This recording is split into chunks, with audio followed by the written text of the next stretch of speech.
আমার এই শর্টগুলিতে লক্ষ লক্ষ ভিউ এসেছে, কারণ আমি একটি কাজ করি যা আপনি করেন না। এখানে দেখুন, যেসব ভিডিওতে বেশি ভিউ আছে সেই ভিডিওতে থাম্বনেলে বেশি ক্লিক আছে, তার কারণে বেশি ভিউ এসেছে। আর এটা রিয়ালিটি। কিন্তু বেশিরভাগ ইউটিউবার তার শর্ট ভিডিওতে থাম্বনেল অ্যাড করে না, কিন্তু থাম্বনেল অ্যাড করার একটি অপশন আছে।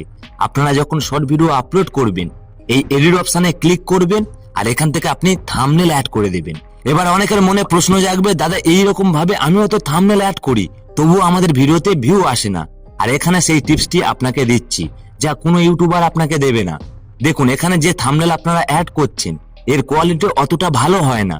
আপনাকে কি করতে হবে ভালোভাবে শুনুন। আপনি যখন শর্ট ভিডিও এডিট করবেন তার আগে অবশ্যই ওই ভিডিও অনুযায়ী একটি থাম্বনেল পিক্সেল ল্যাব বা পিক্সআর্ট থেকে তৈরি করে নেবেন।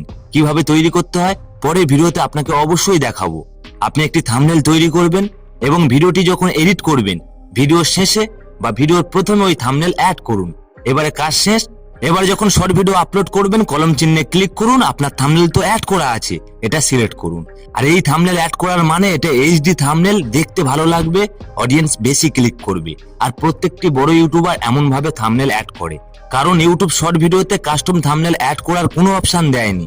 ঠিক আপনাকে এইরকম ভাবে থাম্বনেল অ্যাড করতে হবে, তাহলে ক্লিক বেশি, বেশি ভিউ। আর তার প্রমাণ আপনাকে সবার প্রথমে দেখালাম। ফ্রেন্ড, ভিডিওটি যদি ভালো লাগে জাস্ট একটি লাইক দেবেন। আপনার কাছে 1 সেকেন্ডের কাজ, কিন্তু আমাদের কাছে অনেকটা হেল্প হয়।